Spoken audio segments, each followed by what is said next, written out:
إن الحمد لله نحمده ونستعينه ونستغفره ونؤمن به ونتوكل عليه ونعوذ بالله من شرور أنفسنا ومن سيئات أعمالنا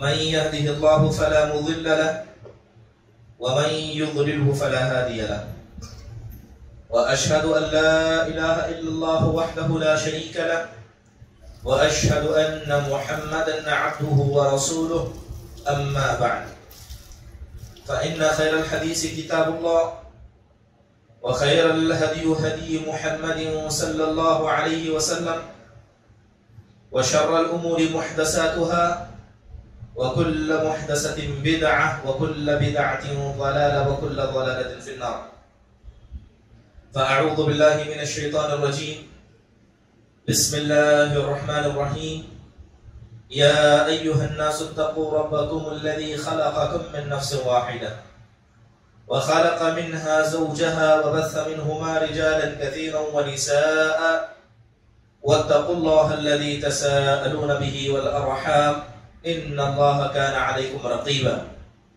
يا أيها الذين آمنوا اتقوا الله حق تقاته ولا تموتن إلا وأنتم مسلمون يا أيها الذين آمنوا اتقوا الله وقولوا قولا سديدا يصلح لكم أعمالكم ويغفر لكم ذنوبكم ومن يطع الله ورسوله فقد فاز فوزا عظيما وقال الله سبحانه وتعالى يوم لا ينفع مال ولا بنون إلا من أتى الله بقلب سليم تمام قسم کی حمد و ثنا بڑائی کبریائی تعریف و توصیف اس اللہ وحدہ لا شریک کے لیے لائق و زیبا ہے جس نے ہم سب کو عدم سے وجود بخشا اور درود نازل ہو تمام انبیاء علیہم السلام پر جنہوں نے دن رات محنت کر کے اللہ کے دین کو پہنچانے کی ہر ممکن کوشش کی اور وہی اللہ ہے جس نے انہیں ایسی شریعت عطا کی جو شریعت رات کی تاریکی میں بھی دن کی طرح واضح اور روشن ہے۔ برادران اسلام، یقیناً جب اللہ سبحانہ و تعالیٰ نے اس دنیا کو وجود بخشا، انسانوں کو اس زمین پہ برپا کیا، اسی لمحے اول سے ہی اللہ نے پیدائش کے مقصد کو بتا دیا کہ ہم نے تمہاری پیدائش صرف ہماری عبادت کے خاطر کی ہے، تمہیں جینا ہے تو ہمارے لیے، اگر مرنا ہے تو ہمارے لیے۔ یہ زندگی کا مقصد اللہ تبارک و تعالیٰ نے ہمیں بتا دیا۔ کب بتایا؟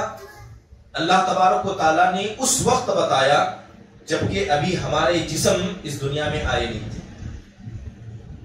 اللہ تعالیٰ نے ہماری روحوں سے ایک طرح کا ایگریمنٹ کیا، عہد و پیمان لیا۔ جب اللہ نے آدم علیہ السلام کو پیدا کیا، اللہ نے ان کی پیٹھ پر ہاتھ پھیرا۔ قیامت تک حضرت آدم سے جو انسانیت دنیا میں آنے والی تھی، ساری انسانیت کی روحیں ایک جگہ جمع ہو گئی، جسے عالم ارواح، روحوں کی دنیا کہا جاتا ہے۔ اللہ نے ان سب سے کہا الستو بربکم، قرآن میں اللہ کہتا ہے کہ اللہ نے کہا کہ یہ بتاؤ اے روحوں، میں تمہارا خالق، میں تمہارا مالک، میں تمہارا مدبر، کیا میں تمہارا پروردگار نہیں ہوں؟ کیا میں تمہارا رب نہیں ہوں؟ سب نے اللہ تعالیٰ کے سامنے اقرار کیا، کہا کہ ہاں اے ہمارے پروردگار، تو ہی ہمارا خالق ہے اور تو ہی ہمارا مالک اور مدبر ہے۔ اللہ نے کہا اس پیغام کو یاد رکھنا، اس بات کو یاد رکھنا جب دنیا میں تم کو جسم عطا کیا ہے۔ اس لیے مفسرین کہتے ہیں کہ اللہ تعالیٰ نے اس دین علم کی اور توحید کا حکم اللہ نے ہم سے اس وقت دیا جب ابھی جسم کے اندر اس دنیا کے اندر پیدا بھی نہیں ہوئے تھے۔ تو یہ توحید، یہ دین کا علم، یہ دین کی معرفت اور دین پر عمل اس لیے ضروری ہے کیونکہ ہماری پیدائش کا مقصد یہی ہے۔ برادران اسلام، جیسے کہ دنیا کے اندر بہت سارے اعمال ہیں، بہت سارے اعمال ایسے ہیں جن کو کرنا دوسرے اعمال کے کرنے سے افضل ہے۔ اگر کوئی عقل مند انسان سمجھدار مومن ہوتا ہے تو وہ ان اعمال کو کرنے کی کوشش کرتا ہے جو اسے آخرت میں نجات دلا سکے، اگرچہ وہ عمل دکھنے میں تھوڑا کیوں نہ ہو، لیکن اللہ کے نزدیک اس عمل کے قدر و منزلت ہو۔ ویسے ہی ایک عمل کے تعلق سے مختصر سے باتیں آپ کے سامنے پیش کی جائیں گی۔ وہ عمل ہے دل کی سلامتی، کہ آپ کا دل محفوظ رہے، آپ کا دل سلامت رہے، آپ کے دل میں کسی قسم کی گندگی آلود نہ ہو، کسی قسم کی گندگی دل میں نہ آئے۔ دوسرا سب سے اہم سوال یہ پیدا ہوتا ہے کہ دل کو کن چیزوں سے پاک رکھنا ہے۔ قرآن کی آیت دیکھیں جس کو میں نے ابھی پڑھا، اللہ فرماتا ہے کہ یوم لا ينفع مال ولا بنون الا من اتى الله بقلب سلیم۔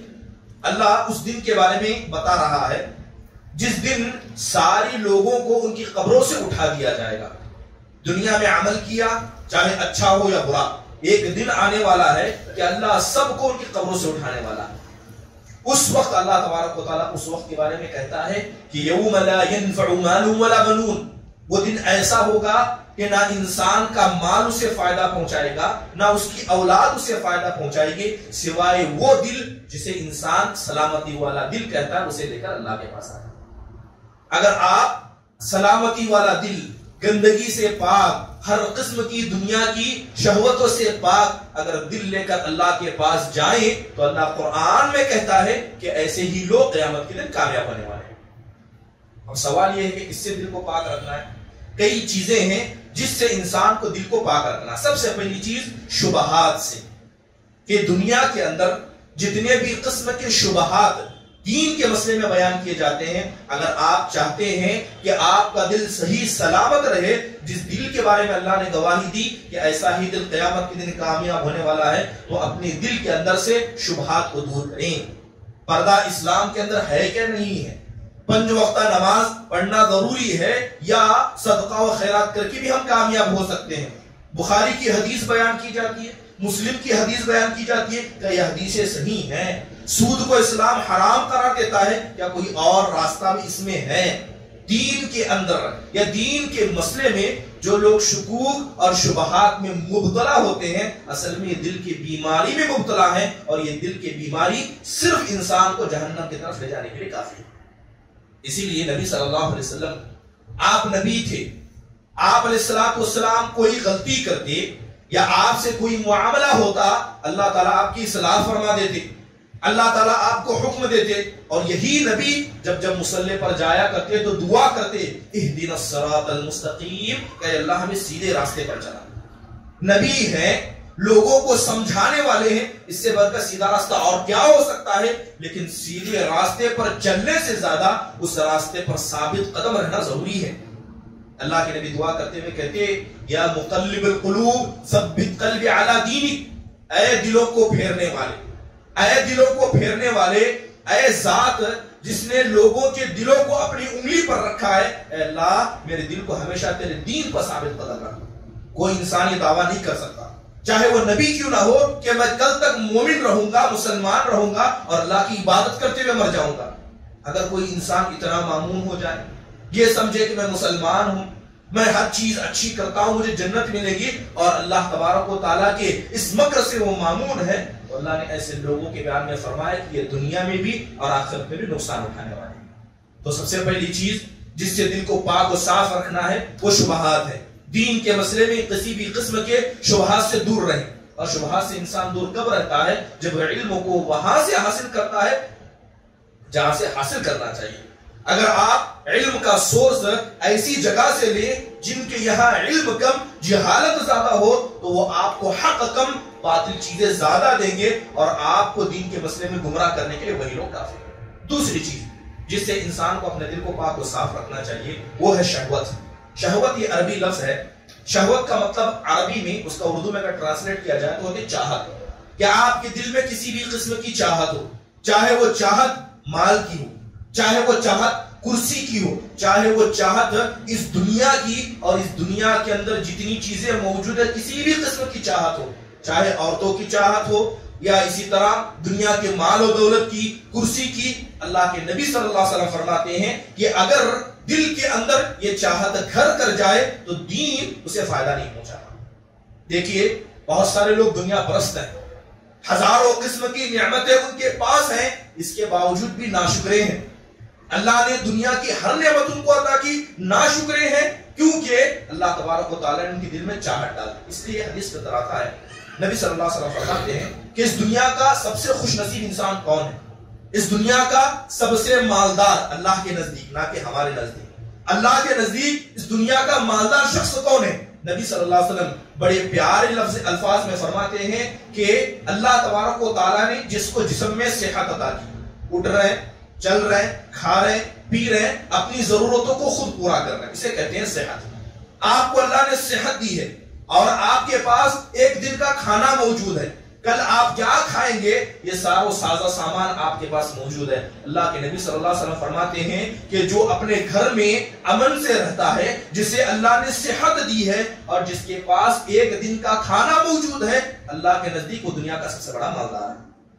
اللہ کے نزدیک وہ دنیا کا سب سے بڑے مالدار ہے۔ اب بتائیے یہ مالداری اللہ نے کسے نہیں عطا کی؟ اس کے باوجود بھی انسان اور مال چاہتا ہے اور چاہت کرتا ہے، تو یہ چاہت ہی دل کی بیماری ہے۔ یہ چاہت دل کی بیماری ہے جس سے دل کو پاک رکھنا ہے۔ تیسری بیماری جس سے انسان کو اپنے دل کو پاک رکھنا ہے وہ بدگمانی کی ہے، کہ آپ کسی کے مسئلے میں بدگمان ہو جائے۔ کسی نے اچھا نہیں کیا تو آپ اس سے بدگمان ہو گئے۔ کوئی آپ کے جماعت کا ساتھی ہے، قوم کا ہے، مسلمان ہے، غیر مسلمان ہے، آپ اس سے بدظن ہو جائیں۔ آپ جانتے ہیں کہ قرآن و حدیث میں اللہ اور اس کے رسول نے بدگمانی کو گناہ قرار دیا۔ اگر کوئی سگریٹ اور بیڑی پی رہا ہے، مثال کے طور پر اگر کوئی سگریٹ اور بیڑی پیتا ہے، آپ اس کے بارے میں بدگمان ہو گئے کہ اللہ اس کے رسول کا نافرمان ہے، تو فرق اس بات سے نہیں پڑتا کہ وہ انسان گناہ کر رہا ہے اس لیے آپ بدگمان ہو گئے۔ اللہ کے نزدیک یہی کافی ہے کہ آپ بدگمان ہو گئے، کیونکہ بدگمان ہونا بذات خود گناہ ہے۔ ہو سکتا ہے کہ وہ انسان آگے چل کر توبہ کر لے اور آپ نے دعوت اس تک نہیں پہنچائی اور آپ اس سے بدگمان ہو گئے۔ اس لیے اللہ کے نبی صلی اللہ علیہ وسلم فرماتے ہیں کہ بدگمانی یہ دنیا کی سب سے بڑی جھوٹ بات ہے۔ بدگمانی یہ دنیا کی سب سے بڑی جھوٹی بات ہے اور اللہ تبارک و تعالیٰ نے اس بدگمانی سے مسلمانوں کو محفوظ رکھنے کا حکم دیا ہے۔ تو بدگمانی سے محفوظ رکھنا ہے۔ اس کے علاوہ دل کے اندر جو بیماریاں انسان کو لگتی ہے، چاہے وہ حسد کی شکل میں ہو، چاہے وہ بغض و عداوت کی شکل میں ہو، کینہ ہو، کپٹ ہو، یا اسی طرح دنیا کی مکر، چالاکی، مکاری، عیاری، اوباشی، جتنے بھی قسم کے گناہ جو انسان کے دل کو نصیب ہو جاتے ہیں، ان تمام گناہوں سے انسان کو اپنے دل کو پاک رکھنا چاہیے۔ سب سے پہلے دین کے مسئلے میں شبہات سے آپ اپنے دل کو پاک رکھیں، دنیا کی چاہت، عورتوں کی چاہت، مال کی چاہت سے اپنے دل کو پاک رکھیں، اور اسی طرح جو دل کی بیماریاں انسان کو لگ جاتی ہیں ان تمام بیماریوں سے اپنے دل کو پاک رکھیں۔ اور اگر کوئی شخص ان تمام بیماریوں سے اپنے آپ کو پاک رکھتا ہے تو اللہ قرآن میں گواہی دیتا ہے کہ ایسا انسان قیامت کے دن کامیاب ہونے والوں میں سے ہے۔ برادران اسلام، اب مومن دو طرح کا ہوتا ہے، دو طرح کے مومن ہوتے ہیں۔ ایک بھولا بھالا معصوم مومن، دنیا کے بارے میں اسے نہیں پتا، دنیا دار نہیں ہے، دیندار آدمی ہے، نمازیں پڑھتا ہے، مسجد، گھر اور اسی طرح اپنا کام، دوسری چیزوں سے اسے مطلب ہے۔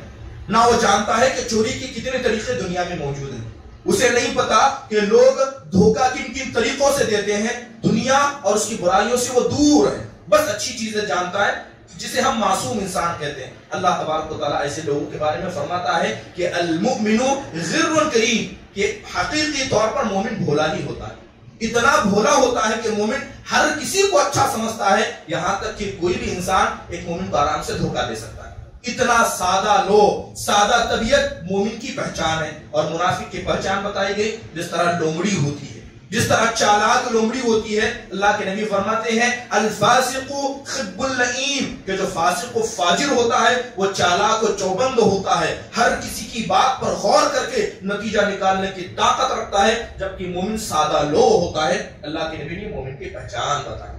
ایک تو مومن یہ ہوا۔ دوسرا مومن وہ ہے جسے پتا ہے کہ چوری کے کتنے راستے ہیں، جسے لوگوں کے جو بات لوگ کہتے ہیں اس کا مطلب بھی پتا ہے، برائی کے جتنے راستے ہو سکتے ہیں سب پتا ہے، لیکن اس کے باوجود بھی وہ مومن اپنے نفس کو برائی کی طرف نہیں لے جاتا۔ یہ ایک دم بالکل بھولا والا یہ مومن ہے، اللہ کو پسند ہے، لیکن اللہ کو اس سے زیادہ وہ مومن پسند ہے جو دنیا کی ہر برائی کو جانتا ہے لیکن ہر برائی سے اس نے اپنے دل کو پاک و صاف رکھا۔ اس لیے حضرت عمر بن خطاب رضی اللہ عنہ کے بارے میں آتا ہے، وہ کہا کرتے تھے کہ لست بخب ولا يخدعني الخب، کہ میں دھوکے باز نہیں ہوں اور نہ کوئی دھوکے باز مجھے دھوکہ دے سکتا ہے، میں خود دھوکے باز نہیں ہوں۔ مطلب اتنے چالاک اور اتنے پابند تھے کہ کسی بھی انسان کو اپنی باتوں سے دھوکہ دے سکتے تھے، لیکن اللہ کا تقوی اتنا تھا کہ تقوی کی بنیاد پر کبھی کسی کو دھوکہ نہیں دیا، اور خود اتنے چالاک تھے کہ اچھا بڑا دھوکے باز بھی ان کو دھوکہ نہیں دے سکتا۔ دو طرح کی مومن ہیں، یا تو آپ سادہ لو رہیں یا تو دنیا کی ہر چیز کا علم رکھیں لیکن ان سے دور رہیں۔ برادران اسلام، جہاں تک بات دل کی سلامتی کی ہے، اگر آپ قرآن و حدیث پر غور کریں گے تو اگر کسی کا دل سلامت رہتا ہے بغض سے، حسد سے، کینہ سے، کپٹ سے، یا دنیا کی دل کی جتنی برائیاں پائی جاتی ہیں ان سب سے اس کا دل پاک رہتا ہے، تو سب سے بڑا فائدہ اس انسان کو یہ نصیب ہوتا ہے کہ اس کے اعمال اللہ کے سامنے پیش کیے جاتے ہیں۔ ورنہ جو آدمی دل کی برائی میں مبتلا ہے، ایسے لوگ جان لے کہ ان کے اعمال اللہ کے سامنے پیش نہیں کیے جاتے۔ حضرت ابو ہریرہ رضی اللہ عنہ کے حدیث میں آتا ہے کہ جب اللہ کے نبی صلی اللہ علیہ وسلم فرماتے ہیں کہ تعرض الاعمال فی کل یوم اثنین و خمیس، کہ جب پیر کا دن ہوتا ہے، جب جمعرات کا دن ہوتا ہے تو اللہ تبارک و تعالیٰ کے فرشتے بندوں کے اعمال کو لے کر اللہ کے پاس جاتے ہیں۔ اللہ ان اعمال کو دیکھتا ہے، جنہیں چاہے اللہ قبول کر لیتا ہے اور جنہیں چاہے اللہ رد کر لیتا ہے، لیکن ان میں سے دو قسم کے لوگوں کا معاملہ اللہ کے سامنے لایا جاتا ہے جن دو بھائیوں کے بیچ میں آپس میں اختلاف ہے، جن دو بھائیوں کے بیچ میں آپس میں دشمنی ہے، حسد ہے، بغض ہے، عداوت ہے، ناراضگیاں ہیں، اختلاف ہے۔ ایسے دو بندوں کا معاملہ اللہ کے سامنے پیش کیا جاتا ہے۔ اللہ کہتا ہے کہ ان کے اعمال کو ان کے حوالے کر دو، ان کے اعمال کو ان کے حوالے کر دو، جب تک کہ اپنے دل کو یہ ایک دوسرے کے مسئلے میں صاف نہ کر دے۔ جب تک یہ اپنے دل کو ایک دوسرے کے مسئلے میں صاف نہ کر دے، ان کے اعمال کو واپس کر دیا جاتا ہے اور ان لوگوں کے اعمال اللہ کے سامنے پیش نہیں کیے جاتے۔ دل کی سلامتی اتنی ضروری ہے۔ اگر آپ چاہتے ہیں کہ جو نمازیں آپ ادا کرتے ہیں، جو خطبے دروس آپ سنتے ہیں، جو دین کے خاطر وقت لگاتے ہیں، اگر یہ اعمال اللہ کے سامنے پیش ہو، اگر ایسی آپ کی چاہت ہے تو کوشش کریں کہ آپ اپنے دل کو پاک و صاف رکھیں۔ دوسری اہم بات، نبی صلی اللہ علیہ وسلم سے پوچھا گیا، حضرت عبداللہ بن عمر بن عاص رضی اللہ عنہ نے پوچھا کہ ای الناس افضل، اے اللہ کے نبی صلی اللہ علیہ وسلم یہ بتائیے کہ دنیا میں تو اتنے قسم کے لوگ ہیں، ان میں سب سے زیادہ اللہ کو کون پیارا ہے؟ اللہ کے نبی صلی اللہ علیہ وسلم نے فرمایا کل مخموم القلب و صدوق اللسان، دو قسم کا آدمی، یعنی وہ آدمی جس کے اندر دو صفتیں پائی جائیں، یہ اللہ کے نبی سب سے افضل ہے۔ کہا گیا جو دل کے اعتبار سے مخموم ہے اور زبان کا سچا ہے، زبان کا سچا اور دل کے اعتبار سے مخموم انسان۔ صحابہ نے پوچھا اے اللہ کے نبی زبان کا سچا تو ہم جانتے ہیں، یہ جو آپ دل کا مخموم کہہ رہے ہیں اس کا کیا مطلب ہے؟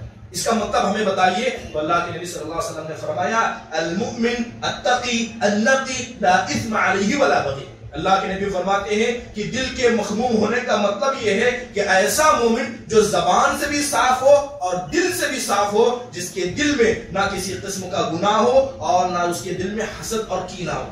تو لہذا ایسا انسان اللہ تبارک و تعالیٰ کے نزدیک سب سے مقدس و معظم ہوتا ہے۔ برادران اسلام، اسی لیے بتایا گیا کہ ایماندار آدمی کی علامت ہے۔ اگر آپ سمجھنا چاہتے ہیں کہ کون مومن ہے، کس کے دل میں ایمان ہے، آپ بس اس انسان کو دیکھیے کہ وہ اپنے محبوب لوگوں سے، ان لوگوں سے جن کے ساتھ وہ نماز پڑھتا ہے، ان سے محبت کرتا ہے کہ نفرت کرتا ہے۔ اگر وہ نماز سب کے ساتھ پڑھتا ہے لیکن سب سے اختلاف ہے تو اللہ کے نزدیک وہ مومن ہو ہی نہیں سکتا۔ اور جو انسان سب کے بیچ میں رہتا ہے اور سب سے محبت کرتا ہے اور لوگ بھی اس سے محبت کرتے ہیں، اللہ کے نبی نے اس کی ایمان کی گواہی دی۔ اللہ کے نبی فرماتے ہیں کہ حقیقی مومن، مکمل مومن اللہ کے نزدیک وہ ہے جو وہ جس طرح اپنی ذات کے لیے چیزیں پسند کرتا ہے، اپنے بھائیوں کے لیے وہی پسند کرے۔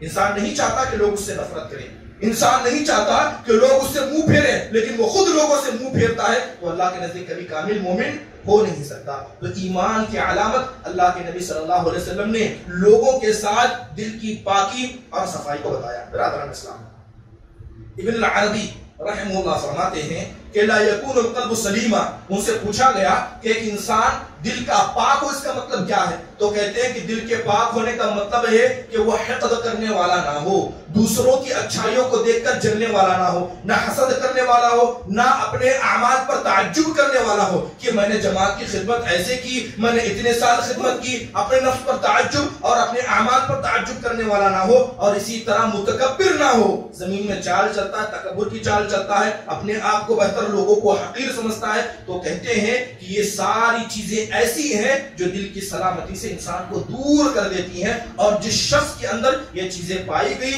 وہ انسان قیامت کے دن نقصان اٹھانے والا میں سے۔ برادران اسلام، اگر اس کے فائدے بتائے جائے کہ دل کی سلامتی کا فائدہ کیا ہے، دل کی سلامتی کا سب سے بڑا فائدہ یہ ہے کہ ایسے ہی انسان قیامت کے دن سب سے پہلے جنت میں جانے والوں میں سے ہوں گے۔ اگر آپ کا دل پاک ہے، کسی بھی قسم کے شبہات سے آپ پاک ہیں، دنیا کی چاہت لالچ سے پاک ہیں، اور اسی طرح آپ کا دل لوگوں کے مسئلے میں حسد سے، بغض سے، عداوت سے، اور اسی طرح لوگوں کی اختلاف کے مسئلے میں آپ کا دل پاک ہے، تو اللہ تعالیٰ نے ایسے لوگوں کو جنتی قرار کیا۔ حدیث کے اندر آتا ہے نبی صلی اللہ علیہ وسلم مسجد میں بیٹھے ہوئے تھے، حدیث آپ نے بارہا سنی ہوگی، نبی صلی اللہ علیہ وسلم مسجد میں بیٹھے ہوئے تھے، آپ علیہ الصلوۃ والسلام نے فرمایا ابھی اس دروازے سے ایک جنتی داخل ہوگا، آپ نے فرمایا کہ ابھی اس مسجد کے دروازے سے ایک جنتی داخل ہوگا۔ صحابہ اکرام کی نگاہیں اس دروازے کی طرف چلی گئی تو ایک بزرگ شخص داخل ہوئے، ایک بزرگ شخص داخل ہوئے، اور یہ حضرت عبداللہ بن سلام رضی اللہ عنہ تھے۔ حضرت عبداللہ بن سلام تھے، صحابہ میں سے کچھ نوجوان صحابہ ان کی طرف لپک پڑی اور جا کر کہنے لگے کہ آپ بتائیے کہ آپ کا عمل کیا ہے، ابھی ہم نے نبی صلی اللہ علیہ وسلم کو آپ کے بارے میں یہ خوشخبری دیتے ہوئے سنا کہ اللہ کے نبی صلی اللہ علیہ وسلم فرما رہے تھے کہ ابھی اس دروازے سے جنتی آئے گا۔ حضرت عبداللہ بن سلام رضی اللہ عنہ اپنی داڑھی کو ہاتھ لگاتے ہوئے کہتے ہیں کہ انی لضعیف، جہاں تک عمل کرنے کا مسئلہ ہے، جس طرح تم نوجوان عمل کرتے ہو، نماز پڑھتے ہو، روزہ رکھتے ہو، حج کرتے ہو، اللہ کے نام میں زکات دیتے ہو، تہجد ادا کرتے ہو، میں عمل کے مسئلے میں تھوڑا کم ہوں، میں اتنا عمل نہیں کرتا ہوں، میں کمزور انسان ہوں، نہ چاہ کر بھی اتنا میں عمل نہیں کر سکتا، لیکن اگر کسی عمل کے بارے میں مجھے امید ہے کہ اللہ کے نبی نے ہو سکتا ہے کہ اس کے مسئلے میں مجھے جنت کی خوشخبری دی ہوگی، تو وہ کہتے ہیں کہ میں ہمیشہ تمام مسلمانوں کے مسئلے میں اپنے دل کو پاک و صاف رکھتا ہوں، جتنے یہاں موجود ہیں کسی سے میرا اختلاف نہیں، کسی کے مسئلے میں مجھے غصہ نہیں، نہ کسی کے مسئلے میں میرے دل میں بغض زیادہ ہوتے ہیں، میں اللہ سے یہی امید کرتا ہوں کہ شاید یہ وہ عمل ہوگا جس کی وجہ سے اللہ کے نبی نے مجھے خوشخبری دی ہے۔ صحابہ نے کہا ہاں یقیناً یہی وہ عمل ہے، اور بالکل ایسی حدیث اور ایک صحابی رسول کے بارے میں آتی ہے، نبی صلی اللہ علیہ وسلم نے فرمایا کہ ابھی تم پر ایک جنتی آئے گا، اللہ کے نبی نے دوسرا دن ہوا پھر کہا ابھی ایک جنتی آئے گا، اللہ کے نبی نے لگاتار 3 دن ایک آدمی کو جنت کے بارے میں بشارت دی، اور تینوں دن وہی آدمی نکلا، وہ انصاری صحابی تھے۔ ایک صحابی رسول حضرت عبداللہ بن عمرو بن عاص رضی اللہ عنہ کے دل میں خواہش پیدا ہوئی کہ میں پتا کروں کہ یہ کون سا ایسا عمل کرتے ہیں کہ اللہ کے نبی نے 3 دن جنت کی بشارت سنائی، ہر وقت یہی صحابی نکلے، ان کے گھر میں رہنے کی اجازت مانگی، 3 دن کے گھر میں مہمان رہے، وہ رات میں سوتے، نماز کا وقت ہوتا اڑ جاتے، تہجد بھی نہیں پڑھا کرتے۔ حضرت عبداللہ بن عمرو بن عاص نے جب 3 دن ان کے ساتھ گزارا تو گویا ان کے عمل کو حقیر سمجھا، ان کے عمل کو حقیر سمجھا کہ میں تہجد پڑھتا ہوں، میں دین کی خدمت کرتا ہوں، یہ سب وہ نہیں کرتے ہیں، لیکن معمولی نماز، معمولی زندگی ہے، اس کے باوجود بھی اللہ کے نبی نے ان کو جنت کی خوشخبری کیوں دی؟ آخرکار صبر نہ ہوا اور گئے اور جا کر ان سے سیدھے پوچھ لیا کہ میں نے نبی صلی اللہ علیہ وسلم سے آپ کے بارے میں ایسے ایسے سنا تھا، آپ بتائیے کہ ایسا کون سا عمل آپ کرتے ہیں کہ جس کی وجہ سے اللہ کے نبی نے آپ کو ایسی خوشخبری دی؟ تو وہ صحابی کہتے ہیں کہ جب بھی میں اپنے بستر پر جاتا ہوں تو جتنے مسلمان ہیں ان کے خون کو میں حلال قرار دیتا ہوں، کہتا ہوں کہ یہ سب معاف ہیں، یہ سب میرے نزدیک معصوم ہیں، اے اللہ کسی کے بارے میں میرے دل میں کوئی غلا نہیں، کوئی شکایت نہیں، اور بستر پر جب جاتا ہوں تو میں اس عمل کو کرتا ہوں۔ تو حضرت عبداللہ کہتے ہیں کہ یہی یہ دل کی سلامتی ہے جس کی وجہ سے اللہ کے نبی صلی اللہ علیہ وسلم نے آپ علیہ الصلوۃ والسلام کو ایسی خوشخبری دی۔ برادران اسلام، اگر ہم نبی صلی اللہ علیہ وسلم کی زندگی کو دیکھیں، نبی صلی اللہ علیہ وسلم کی زندگی کو دیکھیں کہ اللہ تبارک و تعالیٰ نے ان لوگوں کو زمین میں کیسے عزت دی جو لوگ دل کے مسئلے میں سلامتی رکھتے ہیں۔ اگر آپ دیکھیں کہ اگر آپ کے ساتھ کوئی ظلم کرتا ہے، آپ کا حق کھا جاتا ہے، آپ کے اوپر دنیا کے ہر قسم کے پہاڑ توڑتا ہے، اس کے باوجود بھی اگر آپ اپنے دل کو پاک و صاف رکھتے ہیں، ایسے لوگ اللہ زمین میں ضرور عزت دیتا ہے۔ مثال کے طور پر حضرت یوسف علیہ السلام کی مثال، ان کے بھائیوں نے کیا کیا؟ حضرت یوسف پر حسد کیا، لے جا کر کنویں میں پھینک دیا. باپ کے آنکھ کا تارا تھے, باپ کے قریبی تھے, مارے بغض کے, مارے عداوت کے باپ سے دور کیا. اللہ کا فضل ہوا کہ ایک قافلہ آیا اور حضرت یوسف کو وہاں سے اٹھا کر لے گیا. حضرت یوسف ان ساری باتوں کو جانتے اور سمجھتے تھے. جیل میں ڈال دیے گئے, کئی سال جیل میں گزارے. ایک وقت ایسا آیا کہ اللہ تبارک و تعالیٰ نے انہیں سلطنت دی. اللہ نے جس قوم میں وہ معمولی مجرم تھے بن کر ایک قوم کے بڑے سردار بن گئے. اور وہ بھائی جنہوں نے ان کے ساتھ ایسی دشمنی ادا کی تھی, جب وہی بھائی لوٹ کر ان کے سامنے آئے, حضرت یوسف نے ان کے مسئلے میں اپنے دل کو پاک رکھا, اپنے دل کو ان کے مسئلے میں پاک رکھا. جنہوں نے ان کو قتل کرنے کی سازش کی, حضرت یوسف کہتے ہیں کہ لا تثریب علیکم اليوم, میں نے اللہ کے خاطر تم کو معاف کیا ہے, تم پر کوئی سرزنش نہیں ہے. امام ابن کثیر رحمہ اللہ علیہ اپنی کتاب کے اندر لکھتے ہیں کہ حضرت یوسف کو اللہ نے بہت ساری نعمتیں عطا کی تھی, لیکن سب سے بڑی نعمت اللہ نے حضرت یوسف کو دل کی پاکی و صفائی عطا کی تھی. یہ کیسی پاکی, یہ کیسی صفائی کہ جن لوگوں نے آپ کو قتل کرنا چاہا, آپ کے باپ سے دور کیا اور جیل میں, قید خانے میں اتنے سال تک آپ کو رہنے پر مجبور کیا, جب وہی لوگ آپ کے ماتحت آ گئے جن پر آپ جیسا چاہے ویسا فیصلہ کر سکتے تھے, سب کو معاف کر دیا اور سب کی گناہوں کو اپنے سے دور کر دیا. یہ دل کی سلامتی بڑی عجیب چیز ہے. دل کی سلامتی صرف ان لوگوں کے مسئلے میں نہیں ہے جو آپ کے ساتھ اچھا برتاؤ کرتے ہیں, بلکہ دل کی سلامتی تو ان لوگوں کے ساتھ رہنی چاہیے جو آپ کا حق مارتے ہیں, جو آپ کے ساتھ ظلم کرتے ہیں. کیونکہ اللہ نے ہر کسی کے دل کو حکم دیا ہے کہ وہ اپنے مومن بھائی کے مسئلے میں اپنے دل کو پاک و صاف رکھے. اگر چاہے کوئی آپ پر ظلم کرتا ہے لیکن آپ چاہتے ہیں کہ اللہ آپ کو معاف کرے, آپ اپنے دل کو صاف رکھیں. اگر کوئی آپ کا حق مار لیتا ہے لیکن اگر آپ چاہتے ہیں کہ اللہ آپ کو معاف کرے, آپ اپنے دل کو صاف رکھیں. نبی صلی اللہ علیہ وسلم کی زندگی کو پڑھیے, نبی صلی اللہ علیہ وسلم کی سیرت کو پڑھیے. سیرت میں ہزاروں واقعات اس طرف ہمیں لے جاتے ہیں. مثال کے طور پر حضرت عائشہ رضی اللہ عنہا نبی صلی اللہ علیہ وسلم کے ساتھ بیٹھی ہوئی تھی. حضرت عائشہ نے اللہ کے نبی سے کہا, اے اللہ کے نبی صلی اللہ علیہ وسلم, جب غزوہ احد کا وقت تھا, آپ کی پیشانی کو زخمی کیا گیا, آپ کا گال پھٹ گیا, آپ کے دانت نکل گئے اور آپ لہو لہان تھے, یہاں تک کہ انہی حالات میں آپ ایک گڑھے کے اندر گر گئے تھے. اے اللہ کے نبی صلی اللہ علیہ وسلم, کیا اس سے بھی بڑھ کر کوئی مصیبت کا دن آپ پر آیا ہے؟ مجھے جہاں تک پتا ہے یہ احد کے دن جو آپ کو زخمی کیا گیا یہ آپ کی زندگی کی سب سے بڑی پریشانی تھی, کیا اس سے بھی کوئی برا دن آپ کی زندگی میں آیا ہے؟ تو اللہ کے نبی صلی اللہ علیہ وسلم فرماتے ہیں کہ میری زندگی میں اس سے برا دن وہ تھا جب میں طائف والوں کے پاس گیا تھا.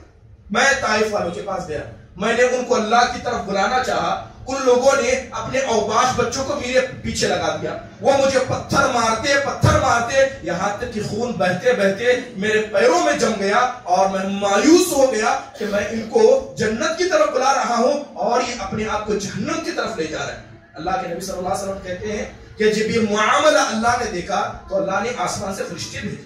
پہاڑ کا فرشتہ آیا اور کہتا ہے, اے اللہ کے نبی, اگر آپ اجازت دیں تو ان مکہ والوں نے جو آپ کو مکہ سے نکلنے پر مجبور کیا اور ان طائف والوں نے جو آپ کی دعوت کا انکار کر کے آپ کو زخمی کیا, اگر آپ اجازت دیں تو دو پہاڑوں کے بیچ میں ان کو پیس کر رکھ دیں.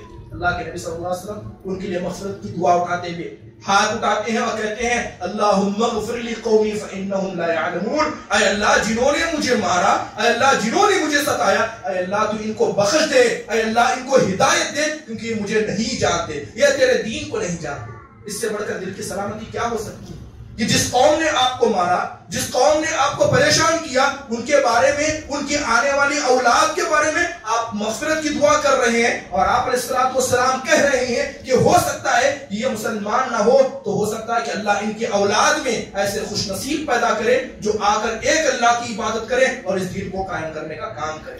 یہ دل کی سلامتی بہت ضروری ہے. آپ کے ساتھ اچھا کرنے والا اس کے مسئلے میں جس طرح آپ اپنے دل کو پاک و صاف رکھتے ہیں, اسی طرح ہر اس آدمی کے مسئلے میں بھی اپنے دل کو پاک و صاف رکھیں جو آپ کے ساتھ ظلم کرتا ہے, آپ کے ساتھ ظالمی کرتا ہے. حدیث کے اندر آتا ہے کہ نبی صلی اللہ علیہ وسلم کو دکھایا گیا, اللہ کے نبی صلی اللہ علیہ وسلم کو دکھایا گیا. اللہ کے نبی صلی اللہ علیہ وسلم فرماتے ہیں کہ یحکی نبی من الانبیاء, کہ نبی صلی اللہ علیہ وسلم کو پچھلے نبیوں میں سے ایک نبی کو دکھایا گیا کہ قوم کے لوگ ان کو پکڑ کر لائے ہیں. قوم کے لوگ, دو لوگ اس طرف ہیں, دو لوگ اس طرف ہیں, اس نبی کو پکڑ کر قوم کے پاس لا رہے ہیں اور اس نبی کے سر سے خون بہ رہا ہے. اس نبی کے سر سے خون بہ رہا ہے، ان لوگوں نے نبی کو مارا اور مارنے کا ارادہ ہے، ایسی حالت میں وہ قوم کے لوگ پکڑ کر نبی کو لا رہے ہیں اور نبی کو لا کر بٹھا دیا جاتا ہے تاکہ اور مارا جائے، اور وہ نبی اپنے چہرے سے اس خون کو پوچھتے ہوئے کہتے ہیں اللہم اہدی قومی فإنہم لا یعلمون۔ وہ نبی مار کھائے ہیں، مار کھانے کے لیے تیار ہیں، اور قوم کے مسئلے میں دعا کرتے ہوئے کہتے ہیں اے اللہ اس قوم کو ہدایت دے، اے اللہ یہ مجھے نہیں جانتی، مجھے نہیں پہچانتی۔ دل کی سلامتی اتنی ضروری ہے۔ اگر نبیوں نے دین کی سلامتی اختیار کی جس کی وجہ سے اللہ نے زمین میں یہ مقدس مقام ان کو عطا کیا، اگر آپ بھی چاہتے ہیں کہ اللہ کے سامنے آپ کھڑے ہو کر گفتگو کر سکیں، جبکہ ہر شخص کو اللہ کے سامنے کھڑے ہو کر گفتگو کرنا ہے، اگر آپ چاہتے ہیں کہ آپ کا سر اونچا رہے، اللہ تبارک و تعالیٰ آپ کو عزت و احترام اور رحم و کرم کی نگاہ سے دیکھے، اپنے دل کو پاک و صاف رکھنے کی کوشش کیجیے۔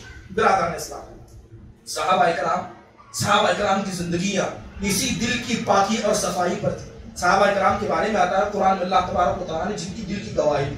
ہم انسان ہیں، دوسرے انسان کے بارے میں گواہی نہیں دے سکتے کہ انسان کیسا ہے، لیکن اللہ تعالیٰ اگر ساتوں آسمان سے کسی جماعت کے بارے میں گفتگو کرے اور کسی جماعت کے دل کی سلامتی کے بارے میں اللہ گواہی دے تو پتہ کرے کہ دل کتنے پاک و صاف رہیں گے۔ اللہ قرآن میں کہتا ہے کہ وَلَا يَجِدُونَ فِي صُدُورِهِمْ حَاجَةً مِّمَّا أُوتُوا وَيُؤْثِرُونَ عَلَىٰ أَنفُسِهِمْ وَلَوْ كَانَ بِهِمْ خَصَاصَةٌ۔ اللہ کہتا ہے کہ اللہ ان لوگوں کے دل کی سلامتی کی گواہی دیتا ہے کہ جب یہ لوگ اللہ کی راہ میں خرچ کرتے ہیں، جو انہوں نے دوسروں کو دیا اس میں کبھی اپنی ضرورت محسوس نہیں کرتے، کبھی اس میں ضرورت محسوس نہیں کرتے ہیں، اپنے سے زیادہ دوسروں کو اچھا دیکھنا پسند کرتے ہیں، اپنے سے زیادہ دوسروں کی بھلائی سوچتے ہیں۔ اللہ ان کے دل کی سلامتی ساتوں آسمان سے دیتا ہے۔ یہ صحابہ کرام تھے۔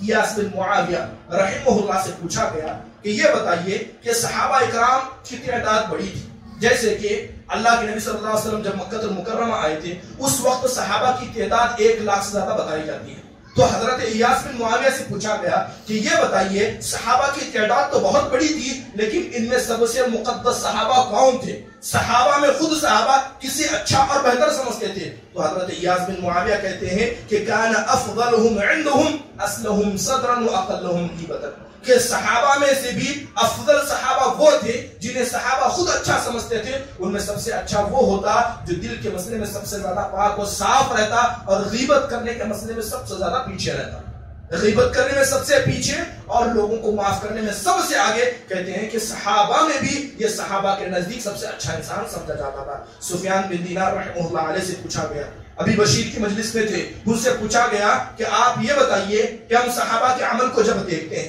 کہ بہت سارے صحابہ ایسے تھے جنہوں نے اسلام میں مختصر زندگی گزاری، کسی نے 5 سال کاٹا، کسی نے 6 سال کاٹا، لیکن یہ سب جنت میں گئے، زندگی تھوڑی لیکن عمل بڑا۔ آپ بتائیے کہ ان کے عمل کی کون سی ایسی خاصیت تھی جس کی وجہ سے اللہ تبارک و تعالیٰ نے یہ فضیلت انہیں عطا کی؟ تو حضرت سفیان بن دینار رحمہ اللہ فرماتے ہیں کہ وہ لوگ عمل تھوڑا کرتے ثواب زیادہ پاتے دل کی سلامتی کی وجہ سے۔ دل کی سلامتی کی وجہ سے وہ لوگ عمل تھوڑا کرتے اور ثواب زیادہ پائے۔ برادران اسلام، مثال کے طور پر آج جمعہ کا دن ہے، آج جمعہ کا دن ہے، جمعہ کے دن سب لوگ ماشاءاللہ نہا کر غسل کر کے آتے ہیں، اچھا کپڑا، اچھی ٹوپی، جسم کو سوار کراتے ہیں۔ اللہ تبارک و تعالیٰ کو اس سے فرق نہیں پڑتا ہے۔ یہ جو مسجد کا یہ دروازہ ہے، اللہ تبارک و تعالیٰ کو اس آدمی سے فرق پڑتا ہے۔ اللہ دیکھتا ہے ان دلوں کی جانب جو دل صاف لے کر اس مسجد میں بیٹھے ہوئے ہیں۔ آپ کا یہ لباس، آپ کی یہ داڑھی اللہ تبارک و تعالیٰ کو نہیں چاہیے۔ اللہ چاہتا ہے کہ جب مسجد کے اندر آئے، اللہ کی عبادت کرنے کے لیے آئے تو اس کا دل پاک و صاف ہو۔ یہی بات قربانی کے وقت کہی جاتی ہے، اللہ کو تمہارا خون نہیں چاہیے جو جانوروں کا تم خون بہاتے ہو، نہ اللہ کو گوشت پسند ہے، اللہ کو تمہارے دل کا تقوی، تمہاری دل کی سلامتی پسند ہے۔ اور یہی چیز آج جمعہ کے دن بھی منطبق ہوتی ہے۔ کوشش کریں جب اس مسجد سے داخل ہو تو اپنے دل میں اگر کسی کے مسئلے میں کوئی برائی ہو تو اسے معاف کر دیں، اور یہ معاف کرنا اللہ کے خاطر ہے۔ آپ معاملہ اللہ کے ساتھ کر رہے ہیں، اگر آپ اللہ کی خاطر کسی کو معاف کریں گے اللہ تعالیٰ اس کے خاطر آپ کو معاف کرے گا۔ اور کون آدمی نہیں چاہتا کہ اللہ اسے معاف فرمائے؟ تو ضروری ہے کہ ہم میں سے ہر شخص اپنے دل کو پاک و صاف رکھے، کان کے کچے نہ بنے۔ برادران اسلام، اگر سلف صالحین کی مثالیں بیان کروں تو وقت ناکافی ہوگا کہ یہ دل کے سلامتی کتنی اہم چیز ہے۔ حضرت سعید بن مسیب رضی اللہ رحمہ اللہ علیہ یہ تابعیوں کے سردار تھے، ان کو سید التابعین کہا جاتا تھا۔ حضرت سعید بن مسیب کی بیٹی کے لیے وقت کے بادشاہ نے اپنے بیٹے کا خطاب بھیجا وقت کے بادشاہ نے اپنے لڑکے کا رشتہ سعید بن مسیب رحمہ اللہ کی بیٹی سے بھیجا. حضرت سعید بن مسیب نے انکار کر دیا کہ مجھے نہ تمہارا بیٹا پسند ہے اور نہ ہی میں اپنی بیٹی کا رشتہ تمہارے بیٹے کے ساتھ کرنا چاہتا. اس بادشاہ نے ولید بن عبد الملک کو تھا تو اس نے کئی سختیاں حضرت سعید پر کی، لیکن جو اس وقت مدینے کا والی تھا وہ زیادہ بدماش انسان تھا، تو لہذا حکم تھوڑا آتا یہ سعید بن مسیب کے ساتھ ظلم زیادہ کرتا. لہذا ہوا ایسا کہ اس نے سعید بن مسیب رحمہ اللہ کو مسجد جاتے وقت پکڑ لیا، ان کے سر کے بال نکال دیے، ان کے چہرے کو کالا کر دیا اور ان کے جسم کا ظاہری لباس نکال کر بھری مجلس میں ان کو مارنا شروع کیا. بھری مجلس میں ان کو مارا جا رہا ہے، مسجد کے باہر مارا جا رہا ہے. لوگ کھڑے ہو کر دیکھ رہے ہیں کیونکہ سامنے فوج ہے، سامنے قوم کے ذمہ دار ہیں، کوئی کچھ نہیں کر سکتا. حضرت سعید بن مسیب رحمہ اللہ کو مارا جا رہا ہے اور حضرت سعید بن مسیب مار کھاتے ہوئے لوگوں سے کہتے ہیں کہ لا تکونوا اعوانا للظلم. اے لوگوں، تم جو کھڑے ہو کر یہ تماشا دیکھ رہے ہو، کتنا بہتر ہوتا کہ یہاں سے چلے جاتے، کتنا بہتر ہوتا یہاں سے چلے جاتے. مجھے تم پر ڈر ہے کہ تم یہاں کھڑے ہو اور یہ مارنے والے تم کو دیکھ کر جوش میں آئے اور 3 کی جگہ 4 مارے اور اس گناہ میں تم بھی شریک ہو جاؤ. مار خود کو پڑ رہی ہے اور بھلائی اور خیر کا ارادہ ان لوگوں کے لیے کر رہے ہیں جو دیکھ رہے ہیں. کہتے ہیں کہ ظلم پر تم مددگار نہ بنو، لہذا یہاں سے چلے جاؤ. اسے کہتے ہیں دل کی سلامتی، کہ آپ اپنے سے زیادہ لوگوں کا خیر سوچیں اور لوگوں کی بھلائی سوچیں. حضرت عمر بن عبدالعزیز رحمہ اللہ علیہ کے پاس ایک آدمی آیا اور آ کر کہنے لگا کہ فلاں فلاں آدمی ایسا ہے. جیسے عام طور پر ہمارے یہاں لوگوں کی غیبت کی جاتی ہے. حضرت عمر بن عبدالعزیز کی مجلس میں آ کر اس نے غیبت کی. حضرت عمر بن عبدالعزیز نے اسے کھڑا کیا، بڑی مجلس میں کھڑا کیا اور کہا کہ دیکھو، تم نے جو بات میرے سامنے آ کر کی ہے، تمہارے مسئلے پر ہم غور کریں گے.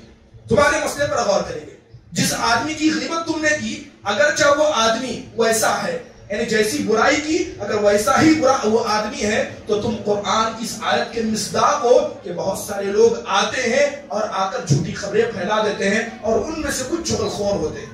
اگر تمہاری بات سچی ہے تو تم چغل خور ہو، اور اگر تمہاری بات جھوٹی ہے تو تم الزام لگانے والے ہو. بتاؤ کس چیز کی تم کو سزا دو. اس بات کی سزا دوں کہ سچے انسان یعنی گنہگار انسان کی خبر لا کر تم نے چغل خوری کی، یا یہ کہ ایک اچھی انسان کی غیبت کر کے گناہ کیا. تو حضرت عمر بن عبدالعزیز نے اس کی بات کو سننے کے بجائے اسے ڈانٹا اور پھٹکارا اور اسے مجلس سے دور کیا. آج ہمارا مسئلہ یہ ہے کہ کوئی بھی آدمی آ کر ہمارے کان میں کسی کی برائی کرنے لگتا ہے، چاہے وہ آدمی برائی کرنے میں سچا ہو یا جھوٹا ہو، ہم اس کی باتوں کو سننے لگتے ہیں. آج پیسے سے زیادہ کان کی رشوت چلتی ہے، پیسے سے زیادہ کان کی رشوت چلتی ہے. لوگ کان کے کچے بن گئے ہیں، چاہے انسان اچھا ہو یا برا ہو، ہر کسی کی غیبت کو سننا ہماری زندگی کا اہم مشغلہ بن گیا. جبکہ سلف صالحین انہی اعمال کو، اپنے سارے اچھے اعمال کو برباد کرنے والی چیز سمجھا کرتے. ضروری ہے کہ اپنے دل کو ان مسئلے میں پاک و صاف رکھنے کی کوشش کریں. برادران اسلام، فضیل بن عیاض رحمہ اللہ کی مجلس میں ایک آدمی آیا اور آ کر کہنے لگا کہ یہ جو دیوار ہے، دیوار کے اس طرف ایک آدمی بیٹھا ہے اور جو لوگ آپ کی مجلس میں آ رہے ہیں یہ ان کے سامنے آپ کو گالی دے رہا ہے. حضرت وہب بن منبہ رحمہ اللہ نے اس آدمی کو ڈانٹا اور کہا کہ خاموش رہو. اس آدمی نے یہی بات دوبارہ دہرائی کہ فلاں کٹے پر جو انسان بیٹھا ہے آپ کو گالی دے رہا ہے. حضرت وہب بن منبہ نے کہا کہ شیطان کو ایک پیغام پہنچانا تھا. مجھے نہیں پتا کہ کون مجھے گالی دے رہا ہے، لیکن شیطان چاہتا تھا کہ اس پیغام کو مجھ تک پہنچائے، اور شیطان نے تمہیں چنا تاکہ وہ اپنے پیغام کو مجھ تک پہنچائے. اے شیطان کے پیغمبر، تم یہاں سے چلے جاؤ. کچھ دیر ہوئی، وہی آدمی مجلس میں آیا جو آپ کو بیٹھ کر کچھ دور میں گالی دے رہا تھا. اس نے سلام کیا، وہب بن منبہ نے بڑھ کر ہاتھ ملایا اور اپنے مجلس کے بازو اس آدمی کو اٹھایا. ایسی دل کی سلامتی کی ہمیں ضرورت ہے، اور یاد رکھیں ایسی ہی دل کی سلامتی اللہ کے پاس ہمیں کامیاب کرنے والی ہے. برادران اسلام، اگر سلف صالحین کی مثالیں بیان کی جائیں تو وقت ناکافی ہوگا. مثال کے طور پر ایک مثال بن کر بتا کر میں اپنی بات کو ختم کروں گا. امام احمد بن حنبل رحمہ اللہ علیہ، انہوں نے ان کے بارے میں آپ نے بارہا سنا ہوگا. ایک مسئلہ ہوا تھا جس مسئلے کو خلق قرآن کا مسئلہ کہتے ہیں. معتصم نے حکم دیا کہ امام احمد بن حنبل کو مارا جائے، تو امام احمد بن حنبل کو مارا گیا. ایک نہیں کئی مرتبہ مارا گیا. اتنی مرتبہ مارا گیا کہ ان کے پیٹھ کا جو گوشت تھا وہ سڑ گیا، کالا ہو کر سڑ گیا. تو ڈاکٹروں نے کہا کہ اس گوشت کے حصے کو کاٹ کر پھینکنا ضروری ہے ورنہ پوری پیٹ سڑ جائے گی۔ لہذا ڈاکٹر کو بلایا گیا اور امام احمد بن حنبل رحمہ اللہ کے پیٹ سے اس گوشت کو جب کاٹا جا رہا تھا، ان کو تکلیف ہو رہی تھی، ان کے جسم سے خون بہ رہا تھا، تو کہتے اللہم اغفر للمعتصم، کہتے اے اللہ جس معتصم نے میری یہ حالت کی ہے، اے اللہ تو اسے معاف کر، اے اللہ تو اس کے گناہوں کو بخش دے۔ تو وہ ڈاکٹر جب اس معاملے کو دیکھتا تو کہتا کہ میں نے بڑے بڑے لوگوں کو دیکھا لیکن آپ کا معاملہ بڑا عجیب ہے، جس انسان نے آپ کی یہ حالت کی آپ اس کی مغفرت کی دعا کر رہے ہیں۔ تو امام احمد بن حنبل کہتے کہ وہ میرے نبی صلی اللہ علیہ وسلم کے خاندان کا ہے، اور مجھے کیسے پسند ہوگا کہ قیامت کے دن جب لوگوں کا فیصلہ کیا جائے تو ایک طرف میں کھڑا ہوں اور ایک طرف نبی صلی اللہ علیہ وسلم کے خاندان کا شخص کھڑا ہو اور میں اس کے اوپر خلاف دعویٰ کروں۔ کہنے لگے کہ سب لوگ سن لو کہ میں نے معتصم کو اللہ کے خاطر معاف کیا، میں نے اللہ کے خاطر اسے معاف کیا۔ تو ایسی دل کی پاکی، ایسی دل کی صفائی بہت ضروری ہے اگر آپ چاہتے ہیں کہ یہ نمازیں آپ کو قیامت کے دن فائدہ پہنچائیں۔ یہ آپ کا اٹھنا، یہ آپ کا بیٹھنا اور اللہ تعالیٰ کے سامنے گریہ وزاری کرتے ہوئے اللہ کی خاطر دعا کرنا، اگر آپ چاہتے ہیں کہ یہ اعمال آپ کو اللہ کے سامنے فائدہ پہنچائیں، سب سے پہلے اپنے دل کو پاک رکھیں۔ اگر دل پاک ہے تو سارے اعمال پاک ہیں، اگر دل میں گندگی رکھی جائے تو یہ نماز ہمیں جنت میں نہیں لے جا سکتی۔ اس لیے اللہ کے نبی فرماتے ہیں الا وان فی الجسد مضغۃ، سن لو، اس بات کو غور سے سن لو کہ تمہارے جسم کے اندر ایک ایسا حصہ ہے، اگر وہ درست ہے تو تمہارے جسم کے سب اعمال درست ہیں، اگر وہ خراب ہے تو تمہارے چاہے جتنے بھی نمازیں ہو وہ سب اللہ کے سامنے خراب ہے۔ اللہ کے نبی کہتے ہیں غور سے سن لو، وہ تمہارا دل ہے، وہ تمہارا دل ہے۔ اللہ تعالیٰ ہمارے دلوں کو پاک و صاف کرنے والا بنائے اور ہمارے دلوں سے گندگی کو دور کرے۔ آخری بات کہہ کے اپنی بات کو ختم کروں گا کہ ہمیں دل کو پاک و صاف کن لوگوں کے مسئلے میں رکھنا چاہیے۔ سب سے پہلی چیز، جتنے بھی دنیا کے اندر لوگ ہیں جن کو آپ جانتے ہیں، جنہیں آپ نہیں پہچانتے، جن کے بارے میں آپ نے واٹس ایپ میں سنا ہے یا اسی طرح دنیا کے کسی بھی طریقے سے تک آپ تک خبر پہنچی ہے، آپ ان سب کو اپنے دل سے نکال دیں، ان کی برائیوں کو دل میں نہ رکھیں۔ دوسری چیز، آپ کے جو قریبی رشتہ دار ہیں، آپ کے جو قریبی رشتہ دار ہیں، چاہے والدین ہو یا باپ کی نسل ہو، چاہے آپ کی والدہ ہو یا ان کی نسل ہو، ان کے مسئلے میں آپ کے دل کے اندر جو کسی قسم کی گندگی ہے، یہ سب سے زیادہ حقدار ہے کہ ان کے مسئلے میں انسان اپنے دل کو پاک و صاف رکھے۔ اس کے علاوہ جو قوم کے ذمہ دار ہیں، جو جماعت کے ذمہ دار ہیں، جو مسجدوں کے ذمہ دار ہیں، جن کو اللہ نے ہمارے اوپر بطور ذمہ دار چنا ہے، ان ذمہ دار کے مسئلے میں آپ اپنے دل کو پاک و صاف رکھیں، ان ذمہ دار کے مسئلے میں اپنے دل کو پاک و صاف رکھے۔ اور آخری چیز، جو علماء آپ کو دین کی بات پہنچاتے ہیں، دین کی دعوت پہنچاتے ہیں، ان علماء کے مسئلے میں اپنے دل کو پاک و صاف رکھے۔ وہ طلباء جو دین کا علم حاصل کرتے ہیں اور دین کو آپ تک پہنچانے کی کوشش کرتے ہیں، ان کے مسئلے میں اپنے دل کو پاک و صاف رکھے۔ اسی طرح دنیا کا ہر شخص جو آپ کے قریب ہے، آپ سے دور ہے، اگر آپ چاہتے ہیں کہ اللہ آپ کو معاف کرے تو اپنے دل کو پاک و صاف رکھے۔ اللہ تبارک و تعالیٰ سے دعا ہے کہ اللہ تبارک و تعالیٰ یہ بڑی نعمت ہم میں سے ہر شخص کو عطا فرمائے اور ہمارے دلوں کے اندر جو تھوڑی سی میل اور کچیل یا کسی بھی قسم کی گندگی ہو، اللہ اس گندگی سے ہم میں سے ہر شخص کو پاک و صاف فرمائے۔ آمین۔ وآخر دعوانا الحمدللہ۔